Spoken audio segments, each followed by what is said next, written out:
Германски професор Уве Гилер дојде во Скопје да ги подучува лекарите, медицинските сестри и болничарите како да се однесуваат со пациентите. Тука е на покана на лекарската комора. На работилница им кажува на здравствените работници како да ја подобрат комуникацијата со пациентите и нивните семејства.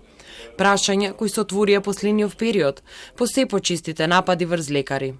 Довербата која има пациентот во нас, довербата која имаме ние на пациентот, ја реков, тешко е да се влезе во канцеларија со пациент, а да ти е страв дека можеби ќе те нападне. Предавањава што професорот не ги држеше, работилницава ни помогна во подобрување на комуникацијските вештини воопшто како пациенти, доктори со пациенти и со семејства на пациенти. Гилер, кој е експерт за психотерапија во Германија, вели дека проблемот со насилството врз лекари не е само кај нас, но и дека работилниците и предавањата за подобрување на комуникација лекар-пациент даваат резултати. We have always communication problems with patients because the patients have wishes and complaints and thoughts, and they are not coming along with the doctor's ideas. The doctors must understand the wishes and complaints of the patients better and need training in communication.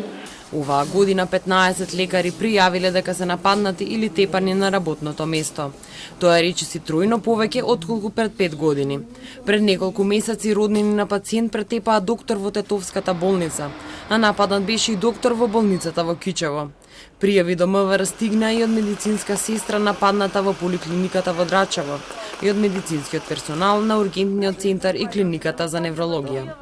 Во септември по серија напади врз Белиот мантил, медицинарите излегоа на протест, а има средба и со министерот за здравство. Поради овој глобален проблем во Германија, студентите на медицина уште во првите години на факултет изучуваат комуникацијски вештини за однос со пациентите. Кај нас таков предмет на медицинскиот факултет нема.